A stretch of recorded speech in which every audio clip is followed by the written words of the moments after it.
Salut, aujourd'hui c'est dimanche et comme tous les dimanches maintenant, je vous propose de retrouver le quiz que je vous avais proposé ce mercredi pour discuter avec vous des réponses.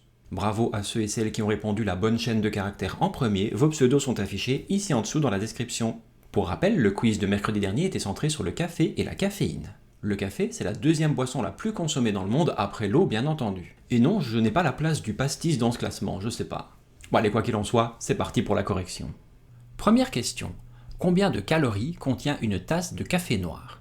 Réponse A, 0 kcal. Réponse B, 30 kcal. Réponse C, 80 kcal. Réponse D, 150 kcal. La réponse à cette première question était plutôt simple, c'est bien entendu la réponse A. Un café sans sucre, sans lait, sans crème ne contient aucune calorie. Donc est-ce que ce n'est pas la meilleure façon de le consommer? Pour plus d'infos sur les calories, je vous renvoie à ma vidéo sur le sujet, je vous la place ici quelque part.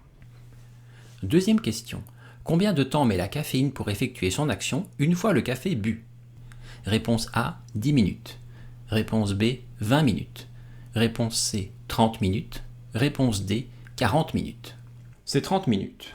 Bon, en réalité, cette question était un peu piégeuse parce que le temps va varier un peu en fonction de ce qu'il y a déjà au préalable dans votre estomac. Ce sera donc un peu plus rapide si vous buvez un café à jeun et un peu moins rapide si vous êtes en train de manger un fast-food en même temps. Troisième question. Quelle est la molécule la plus stimulante?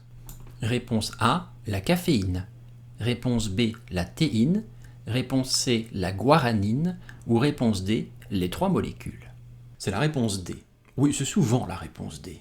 En fait, le terme caféine, théine ou guaranine représente la même molécule, la caféine. Donc forcément, vu que ces trois molécules représentent en réalité la même chose, il n'y en a pas une qui est plus stimulante que les autres, c'est pareil. Quatrième question. Quelle est la particularité du café Kopi Luwak? Réponse A, il est produit uniquement en Antarctique.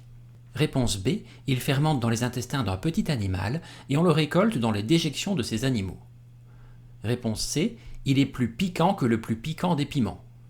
Réponse D, il est produit par génie génétique et n'a jamais poussé dans la nature. C'était la réponse B. Et oui, aussi incroyable que cela puisse paraître, les grains de café sont récupérés dans les excréments d'une petite civette asiatique. D'où son prix exceptionnel, mais qui du coup devient logique quand on a cette information. Cinquième question. Quelle boisson contient le plus de caféine pour 1 litre de boisson? Réponse A, le Coca-Cola. Réponse B, le café filtre. Réponse C, le thé vert. Réponse D, le Red Bull. La bonne réponse, c'était la réponse B. 1 litre de coca contient environ 130 mg de caféine. 1 litre de thé vert contient environ 170 mg de caféine. 1 litre de Red Bull contient 320 mg de caféine. Et 1 litre de café filtre, en fonction du café utilisé bien entendu, contient entre 600 et 800 mg de caféine. Eh ouais, ça paraît étonnant, hein? Alors ça a donné quoi pour vous?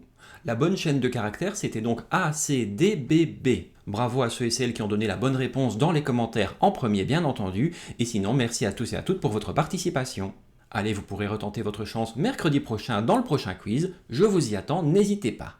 Allez, passez une bonne soirée, salut, à demain pour une prochaine capsule quotidienne.